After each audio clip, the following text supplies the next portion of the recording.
All right, Chasers, we are on the Upper Potomac today, Saturday morning. Just wanted to come and check out the river and see how the river was doing after all that high water, especially down in the sections that we like to kayak fish. Did come down. Actually saw two guys wade fishing. One guy was fly fishing. The other guy was spin fishing. I'm having some luck getting on some. You know, the water is still what it is. You know what I mean? It's still coming down. There's some definitely clearer water in some of these stretches that I've walked down the last mile and a half.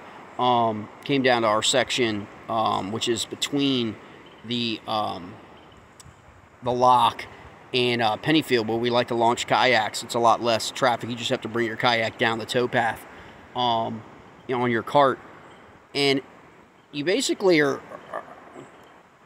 It's amazing because I did a video earlier, just literally 30 yards upriver. It's totally full of debris.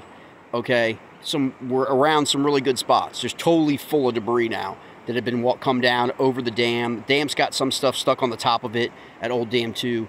But the kayak section, which is a direct path, you've probably watched the videos I've done before. It's a direct path from the towpath, especially in the winter to like early spring when the growth hasn't come back.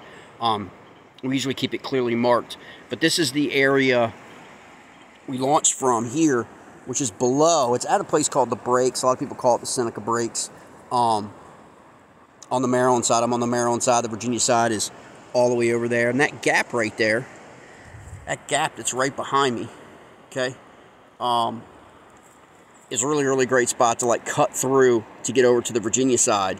And on that Virginia side, there's a ton during the spring, summer, into late summer, and a ton of grass, okay, that has come back in the last few years, okay, that a lot of people aren't aware of, because a lot of people left Upper Potomac for dead, in this section especially, because it got decimated pretty bad by 2018, the flood of 2018.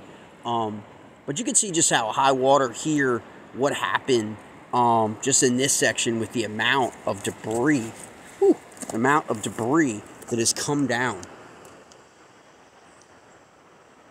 and just gotten jammed up. Now, I will say behind me, okay, we're starting to see some rocks again. Okay, now this is Seneca Breaks, y'all. I mean, it's called breaks for a reason, because you break yourself on it, okay? And there's always exposed rock all through here. Usually it's very shallow, 1.5 feet, maybe 2 feet. But you're only just now starting to see over here rocks, okay? Just now starting to see rocks, all right? As the water levels come back down on the Upper Potomac. And as those water levels come back down, the river's going to stabilize, and then we're going to get back into our normal pattern, okay? The people I've talked to thus far that have fished in the last week or so, including myself, the fish are like everywhere. The fish are still haven't quite figured it out yet, dialed in what's happening, because the river's fluctuating. The current has been extremely brisk, quick, if you will. Kind of see that right here.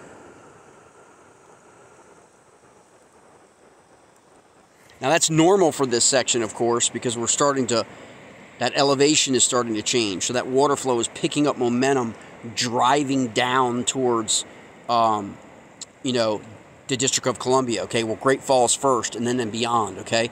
So the elevation changes is what makes the momentum from the Old Dam 2 and the Breaks to pick up that speed. And then it gets a little bit calmer and flatter through below Pennyfield and Swains, okay? But again, that Virginia side is very, very underrated. We're going to focus more on that. We talk about the Upper Potomac tournament coming up.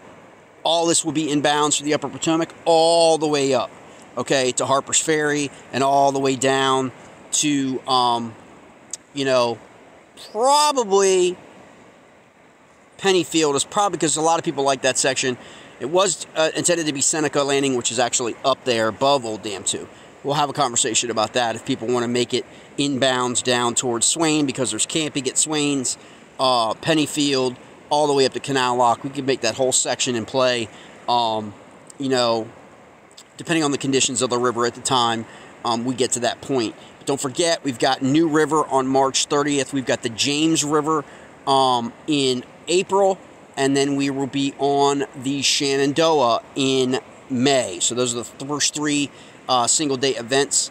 Dates will be posted up on the Smallmouth Chaser River Bassin Facebook page, and especially the Facebook group attached to that page. You want to get into that because a lot of stuff is going to be done in the group as we get going along. A lot more stuff is going to be into the group for those people who are actually fishing in the events, as opposed to the general public page that may attract people who are just interested in smallmouth stuff, but they don't intend to fish with the group. All right, guys.